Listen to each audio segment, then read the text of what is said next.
What's up, fight fans? Man, am I pumped. It's Gries here with you, and I am really excited. I'll tell you what, MMA Weekly and Fight Stars, we are making some things happen this week, and it's a lot of fun whenever we get to talk growth, whenever we get to talk transformation, whenever we get to talk about something that starts as a dream and it comes true on the highest of levels. You know, from watching me over the years and listening to me, that's why I do this. I love to bring that inspiration and those stories to you, and do it through the people who make it happen in the world of mixed martial arts. I fell in love with the sport. It got a hold on me, but nothing like it did my guest right now. And one of my favorite guys in the sport is Chatri Sityodtong.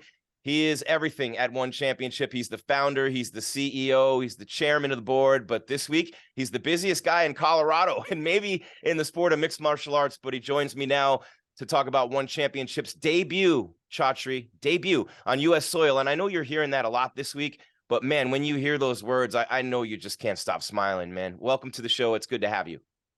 Thank you for having me, Jim. I really appreciate it, man.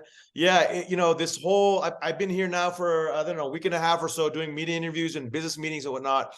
And then I think the two things that come to mind is just how surreal everything is for me.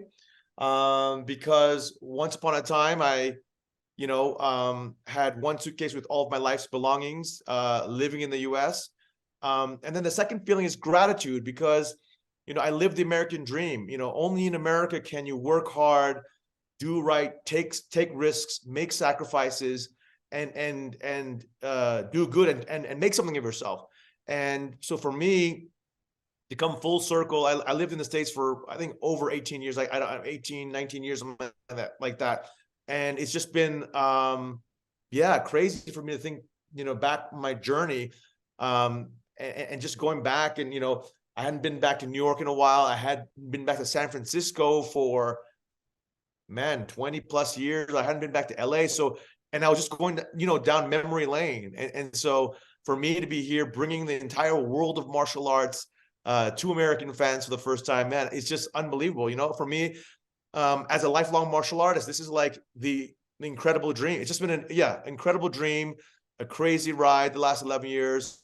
Lots of ups, lots of downs, and it's been one big adventure, but surreal and gratitude. Those are the two words I'd say best describe the last 10 days here in the States. And gratitude goes hand in hand with the spirit of martial arts, which is why you did this. And you talked about a lot at the beginning, and you started one in 2011, and Rich Franklin, who we spoke to earlier this week, came in 2014. But you built this for martial artists and for martial arts fans. And you said at the time, and it's not a direct quote, Chatri, but you talked about it's an Asian art, right? Mixed martial arts came from martial arts, which is from Asian culture, right? And you had said there wasn't a major Asian promotion and that the West wasn't really doing it that way, with that respect, with that honor, the way that it's done in the Far East. Can you please describe that difference and how it's reflected in the One Championship product if people haven't seen it? Yeah, sure. I mean, so if you look at the world today, the two giants in combat sports globally are UFC with a dominant market share in the West and One with a dominant market share in the East. But our ethos is 180 degrees opposite from each other. If you look at martial arts, the birthplace of martial arts 5,000 years ago is Asia, and there is a martial art in every country in Asia that's rooted in the history, culture, and daily life of that specific country. And in fact, the sport of mixed martial arts was born in Japan in the early 80s. And then the American birth of mixed martial arts happened in 1993 here in Colorado, which is, that's why we there were many reasons why we chose Colorado. But we're sold out fast. Yes, and no, we're very grateful to the Colorado State Athletic Commission for the strong partnership, the alignment of vision and values, and wanting to do an innovation. Colorado brought the sport of mixed martial arts to America in many ways, right? And again, the birthplace being Asia, Japan. So for us to come here, it's incredible. But what's different is that there's two differences. One is UFC focuses on MMA specifically, only one martial art. Whereas we're the world's largest martial arts organization. We focus on multiple disciplines. So whether it's mixed martial arts, Muay Thai, kickboxing, boxing, submission grappling, and the list goes on.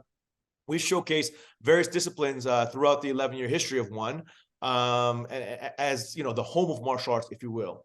And that's a big difference because, you know, I'm out of the three global giants, you know, UFC One and Bellator, I'm the only CEO who is a lifelong martial artist and still trains and practices, you know, every single day. Actually, I just came from jiu-jitsu training with the great Roger Gracie and Marcus Buchecha and Leo Vera. So literally three unbelievable world champion legends of the sport. That's one of the perks I have during fight week is, you know, when the gathering of all the fighters and my friends, and, you know, I'm able to just train with my buddies, my good buddies. But the ethos of martial arts is very different because why do millions of parents send their kids to martial arts schools all over the world? It's not for their kids to become, you know, a bully or speak ill of others or insult religions or insult, you know, an opponent's children, or beat up an old man in a bar. These are just despicable human behavior. And martial arts does not espouse that. Martial arts, that's why parents send their kids. They want their kids to learn honor and respect and courage and work ethic and discipline and all the incredible values that martial arts espouses and that true martial artists around the world exemplify. And so that is the DNA that one has always, you know, been deeply rooted ever since the beginning, and still very deeply rooted. Of course, the similarities between us and the UFC is that we have the, you know, we both have the world's greatest rosters of the best fighters in the world. There's full stop. You know, it's just the best world championship fighters on the planet, you know. And I would love to do one day in the future a one versus UFC event, champion versus champion. That would be my dream. But you know, as a lifelong martial artist, you know, I have obviously a big say on the roster and all the disciplines. You know, I've been doing Muay Thai for 38 years and still train today. I've been a student, a competitor, a teacher, and a coach in Muay Thai, now a CEO, obviously. And Jiu-Jitsu I've been doing for about 16 years. I'm a brown belt under Renzo Gracie, and hopefully the next year or so, I'll earn my black belt. And the reason why I share all that is because, you know, I'm someone who lives the martial arts ethos, and that's why, you know, our athletes and the DNA of one is, you know, is authentic martial arts. And that's something that I want to showcase. So for American fans, you're going to see the very best of the best on the planet across multiple disciplines, live and free on Amazon Prime. You're going to see 3 world title fights across different disciplines. So obviously the trilogy fight between DJ and Adriano Moraes, unbelievable. You know, they both knocked each other out, one apiece. And now the third and final chapter of their competing together. And then the second world title fight is Muay Thai. Rot Tang, who's arguably the pound for pound greatest striker on the planet today, against Edgar Tabarez, WBC Muay Thai world champion, and he on Cinco de Mayo, you know, celebrating the Mexican heritage. With you know, Edgar is Mexican. And then the third world title fight we have is grappling.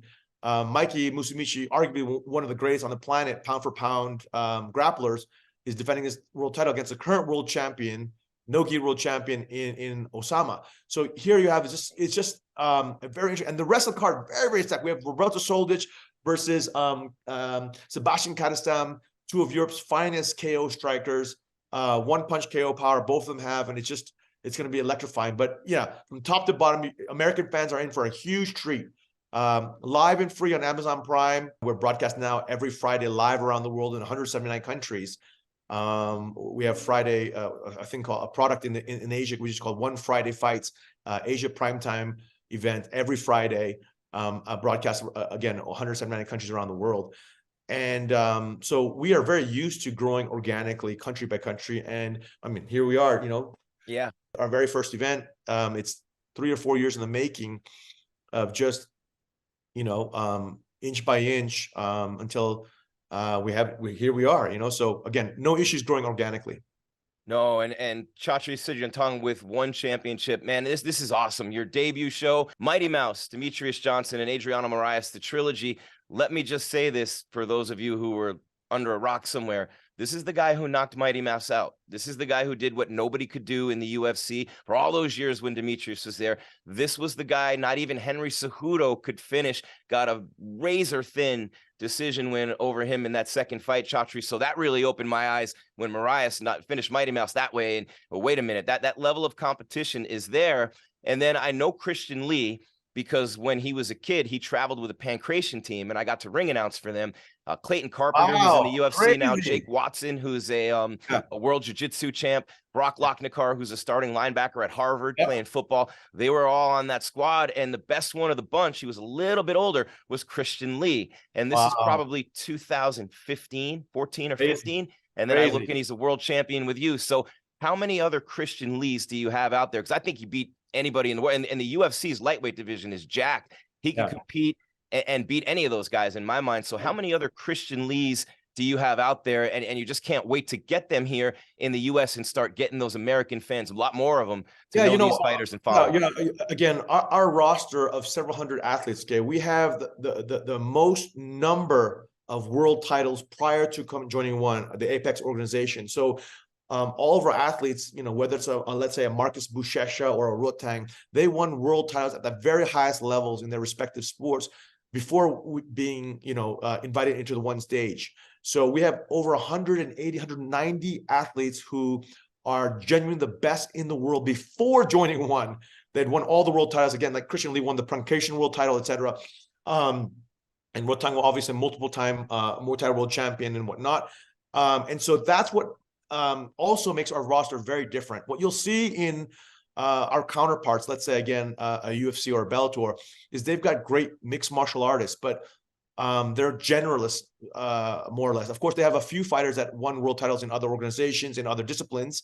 They do, but it's not the majority. Whereas for us, it's a very big percentage of our athletes won world titles in all these different organizations in different disciplines before they joined one.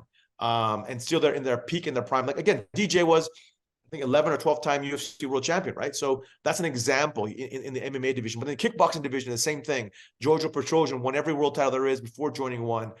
He's widely considered the greatest of all time. Marcus Buchecha won, the IBJJF world title, Jiu-Jitsu world title, 13 times the most in history. Arguably the greatest grappler on the planet. And the list goes on and on. So I think I think American fans are going to be in for a big treat when they see the likes of Stamp Fairtex on Friday. She's a multiple-time Muay Thai world champion, transitioning to the sport of mixed martial arts, got a very slick ground game. She's a solid, grappler now. And so again, it's just a different look, and for sure, the one roster has the world's greatest strikers on the planet. There is no ifs, ands, or buts. And technically, you'll see they aren't as they're very refined. You'll see, and American fans are going to love it. And here's what else the American fans are going to love: we have a 70% finish rate versus the UFC and Bellator. I think they're around 35-40% finish rate, right?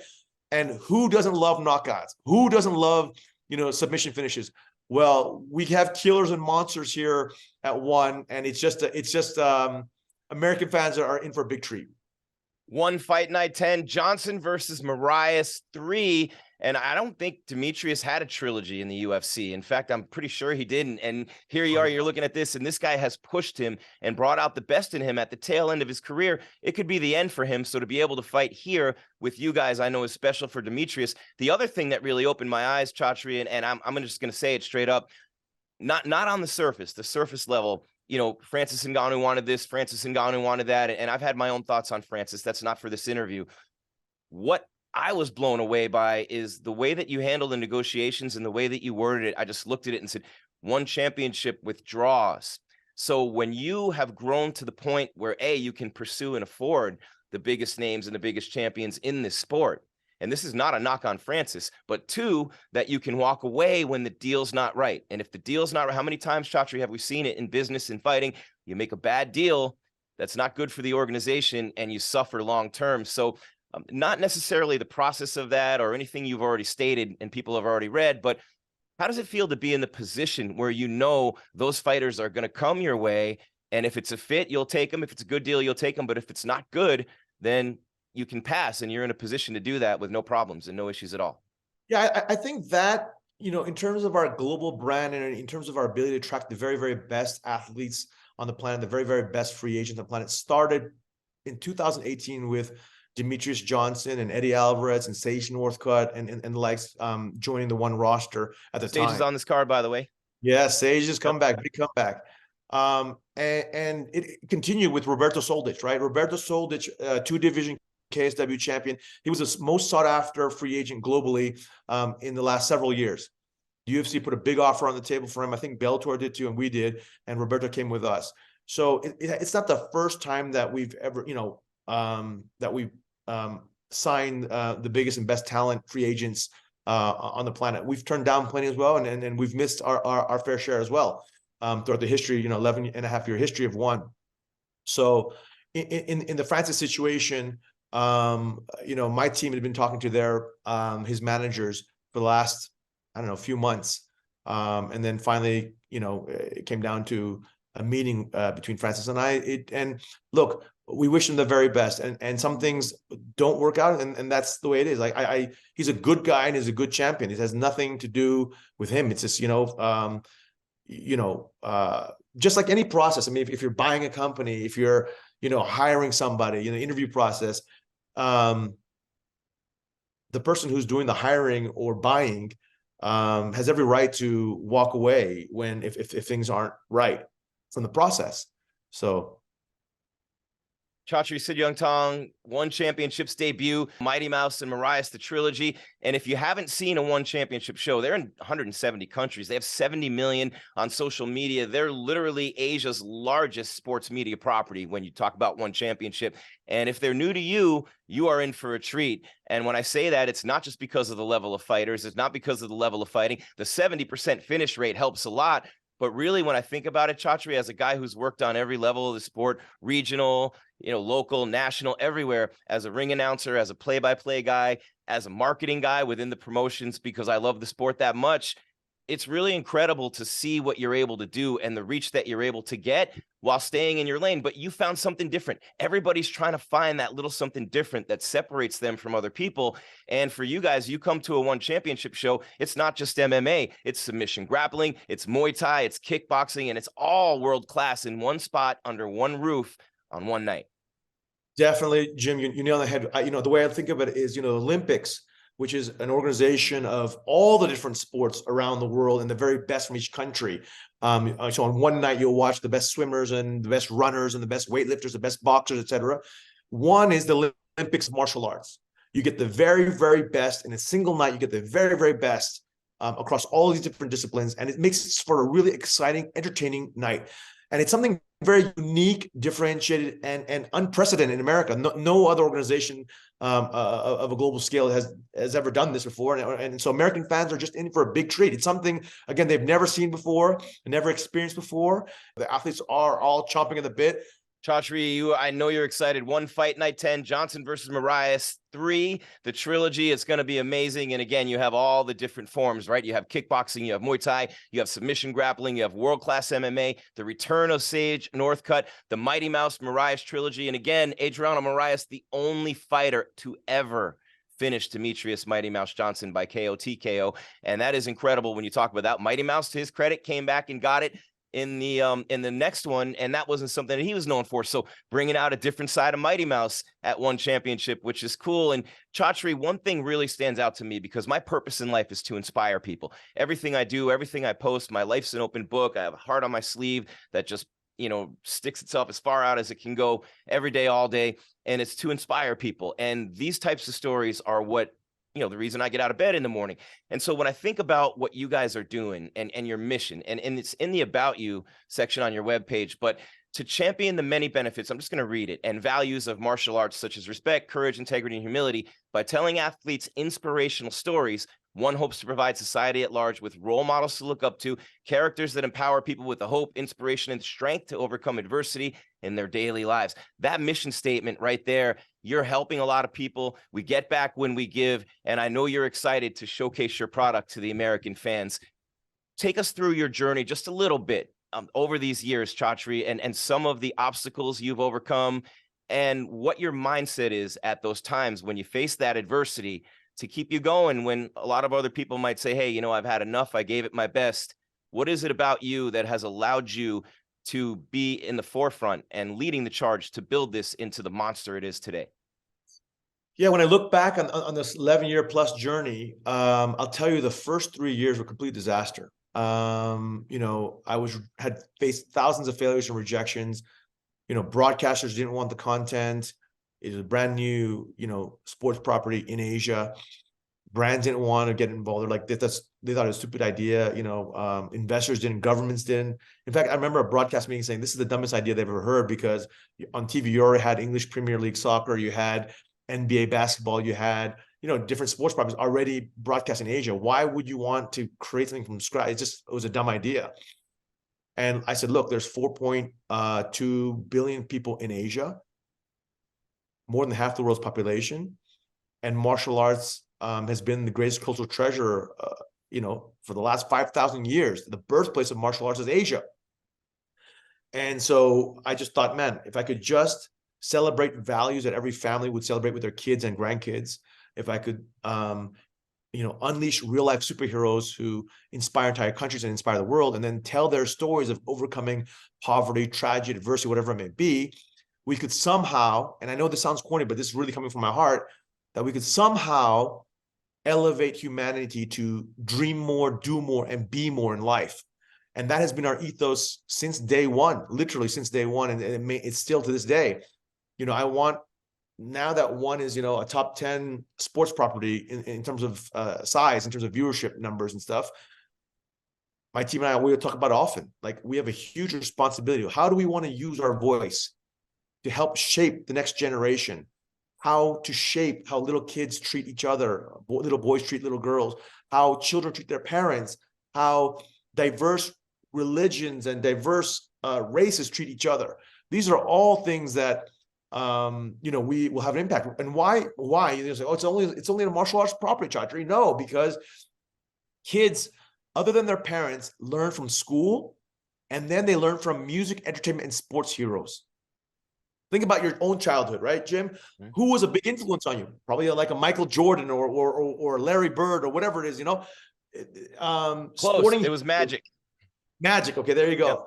Yep. But sporting heroes and our cultural icons that help shape the next generation. What should kids strive for? What should kids strive to be like? Who should they be like?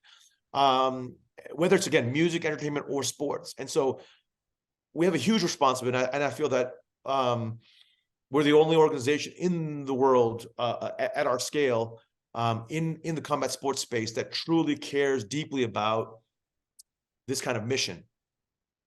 That's unbelievable. Chatri Sityodtong, last one. And I would love to have a 3-hour or a 5-hour interview with you. We could go forever, man, with this type of conversation. But one championship, you're here. I mean, it's you pinching yourself all week. Probably you're here, you're in Denver. It's sold out. It's free on Amazon. The numbers are going to go through the roof. And over the years, you did some partnerships here with different promotions, doing certain events like tournaments, and including my guys at Rough MMA. I used to ring announce for them, and you did a heavyweight thing with them. But having a guy like Rich Franklin, and I want to tie these last two questions together because we're running out of time, but I have to ask you this. Because you're a can-do guy, you're an inspirational guy. It takes 2 seconds being around Rich Franklin, and you're, man, I need more of this energy in my life. Just talked to him a couple days ago, known him for years, but to have a guy like him, who's a Hall of Famer, who's so well respected, to be here in the U.S. leading the charge for you, but also globally, I want to ask you what it's like to have a guy like him, and what are some of the biggest things he brings to the organization. And then also, as a part of that, the two of you and everybody else who's on the board and everybody who's a part of one championship, your whole team, the fighters, everyone, where does it go from here? Because you talked about possibly getting Bellator. That would be unbelievable, because then you're here right away. Then you talked about building it. So it seems to me like you have plans set in place for any of those different variables that come up. But where is that, I don't want to say end game, but that ultimate, that apex that you're aiming for? So one, I love Rich. Rich and I met many years ago, and we just clicked, and we see the world the same way, and we live our lives very similarly, although I'd say he's much more stringent on the nutrition side than I am. But he's a true lifelong martial artist and truly lives his life along the principles of martial arts. And we just get along fabulously. And so I'm truly grateful to Rich, all he's done over the years at One. I think he's been here 8 or 9 years and done just a fantastic job. in everything, every initiative we've given him, and he's led the charge literally across America on the state athletic commissions. But that's the thing. At One, we have just superstars and rock stars who work at One and just are good people and just want to do good in the world. And Rich is just another one of our leaders who exemplifies that. In terms of where we want to go, look, in the US, it's day one for us. This is our very first event. I foresee us having regular schedule, a high cadence of events here on ground. We have a tremendous partner at Amazon, and we look forward to doing bigger and broader things and deeper things with Amazon, because it's just the beginning for them too in their foray into sports. They've done a phenomenal job on Thursday Night Football. I think they've got 5 or 6 properties here in the US, of which One is one of them, and we're just very grateful. And we just think that this is the very beginning of Amazon's charge, and I do believe in the next 3 to 5 years they'll likely be the largest sports broadcaster in the US, and potentially in the world, because they're very, very aggressive, and they're they know what they want in the world of sports. And of course, it's just early days. It's day one for Amazon. It's day one for us. So the sky's the limit. Yeah, and I know some of the other things you've been up to, and you've got some really big things in the works, Chatri, and none bigger than Friday night in Denver. I want to get your final thoughts before we let you go. And again, I could talk to you all day. One Fight Night 10 in Denver. It's sold out. Mighty Mouse Johnson and Adriano Moraes, the trilogy. Each one has finished the other one, knocked the other man out, and each one knows that feeling to look up and see the other standing over him. And this is the trilogy. It also could be the last fight for Mighty Mouse. Sage Northcutt coming back. There's championship Muay Thai, submission grappling, kickboxing. What an event it's going to be. It's on Amazon Prime for free, right? So it's all over the world, 170 countries, just getting going in the US. I just want to leave this to you. I do this in every interview, Chatri. The floor is yours. Everything's yours. Your final thoughts before we let you go on a huge, huge week in your life and your career with One Championship. I just want to say thank you to America. I would not be living the life I have today without America, one of the greatest countries in the world, for giving me, or allowing me rather, to live the American dream. And so I'm grateful to the country of America, truly one of the greatest countries. And I hope American fans tune in, because you're going to see something spectacular. This is going to be something, that blows everyone's minds. And it's coming from a good place, again, someone who's benefited living here for many, many years. I'm just grateful, and I want to showcase the very best in the world for American fans, and let every fan here who's going to watch, let them have them, an incredible, magical moment with their friends and families, and obviously have a great time watching our event. So with that, this Friday, May 5th, on Amazon Prime, 8 p.m. Eastern Standard Time, live and free, the world's greatest championship martial artists in action across multiple disciplines. You're going to see something you've never seen before. I guarantee it. And we have a 70% finish rate. Thank you, everybody. Thank you, Jim. That's awesome. I really appreciate you, Chatri. That is the man himself with One Championship. Chatri Sityodtong, their debut on U.S. soil is this week on Friday. Mighty Mouse and Moraes, the trilogy fight in sold-out Denver, Colorado on Amazon Prime, 170 countries around the world, 70 million people on social media. I would say the One invasion has begun, but it began a long, long time ago. It's just hitting here right now in terms of the live events. Don't get it twisted. Fans in the U.S. have been loyal and ride or die with One Championship for a long time. Chatri, I really appreciate the time. Thank you so much from one person to another who loves this sport. Thank you for everything you're doing for the fighters, for the fans, for the sport itself. And thank you for taking the time to be here with me today, my friend. I appreciate it, Jim. All the best. Take care, buddy. All right. Chatri Sityodtong, the CEO, chairman of One Championship, the founder. Huge week for him in Denver, Colorado this week. Watch it on Amazon Prime. Also, if you missed it, check out my interview with Rich Franklin, who's the vice president, UFC Hall of Famer as well. He's the vice president of One Championship. And that was a lot of fun. Also, we'll talk to you soon, fight fans. Make it a great day. Keep your game tight and your mind right. I'm out. Thank you. All right. Let me just